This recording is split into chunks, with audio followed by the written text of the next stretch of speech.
I'm 37 weeks pregnant, never had a baby. This is my first child. This will be my first time ever giving birth. So I thought I would go over my birth plan. Maybe this can help you in the future with your birth plan. I have everything written down. I plan on typing it and then I could put it in my hospital bag. I just packed my hospital bag today. I'm 37 weeks. I'm really cutting it close. I work really well under pressure. I am a professional procrastinator.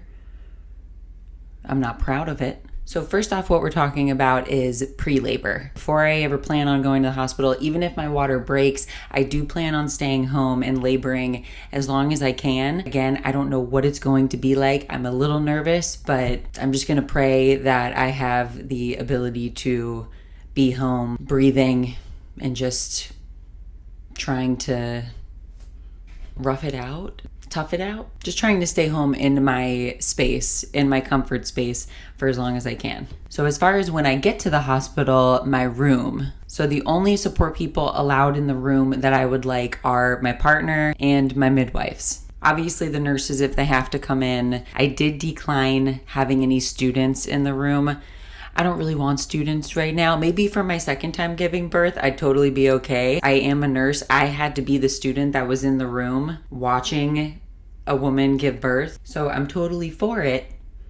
I understand education, but I just don't want it for my first time. The room atmosphere is going to be really important to me. I want to make sure that the lights are dim, voices are quiet, and I'm allowed to move around freely. If I don't have the epidural at the time, I want to be able to get up and move around. I want to be able to change positions, go in the shower, just move around to different positions that feel right for the moment.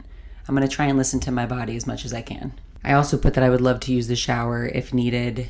I heard that it's great during contractions, so I'm going to give it a go. I'm going to bring a Bluetooth speaker just in case I want to listen to some music. I might want it to be completely quiet. I don't know, but I'm just going to bring the music just in case. So as far as labor goes, I want to allow my water to break on its own first off. For fetal monitoring, again, I've never done this before, but I'm going to say that I want intermittent. That's what I keep hearing, so it doesn't have to be a continuous monitoring. And I also know because of my brain staring at a monitor, I don't think I want to stare at a monitor the whole time to see everything that my baby is doing. So I would rather just intermittent fetal monitoring. I don't know. Maybe it'll change when I get there. IV, Heplock. I don't really want to be connected to any tubing, so I will get an IV. I know it is possible that I might need it, but I'm just going to keep it Heplocked.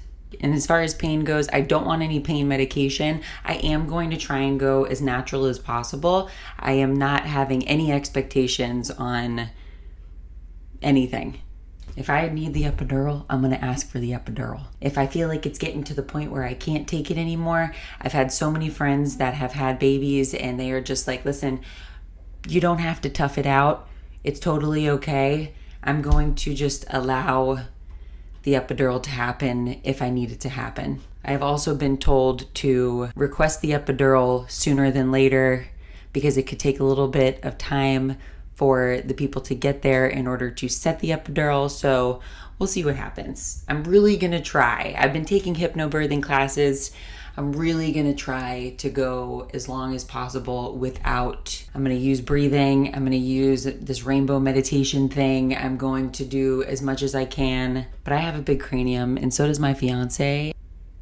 If I need the epidural, I'm gonna get the epidural. Just trying to keep it simple. I've never done this before. I think I'm going to want little coaching or maybe somebody not telling me every time to breathe or how long to push. I don't know. Again, I could be trying to control this whole thing. I'm really not trying to. I'm just gonna try and be as intuitive with my body as possible. During my hypnobirthing classes, I'm learning that the body knows what it's doing. So if I feel like I need to push, I'm gonna push. I don't know. I could be completely wrong.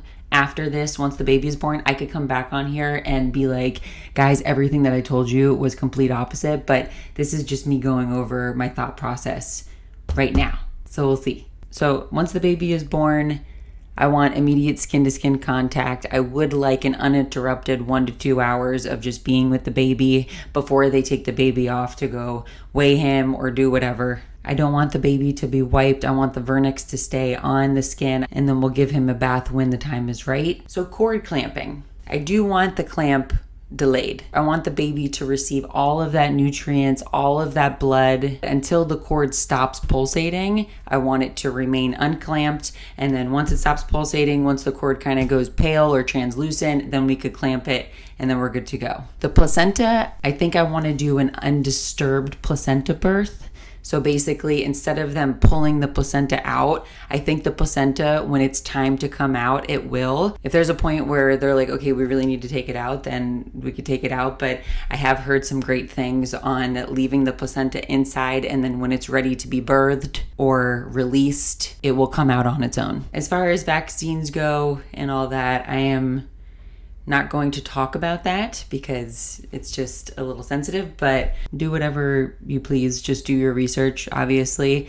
I think that it's important to do a lot of research on that. Talk to people who have given vaccines, talk to people who haven't given vaccines. Make your own decisions because it's your baby. Breastfeeding, I heard it's great for the baby's brain to just allow him to naturally move up towards the breast so he can latch on. So I'm going to plan on doing that. If he doesn't want to eat within the first hour of being outside of the womb, that's okay. I'm not going to force him to eat when he's not ready to eat. Self-attachment, just do some research on that as well. I'm just trying to keep it almost as natural as possible.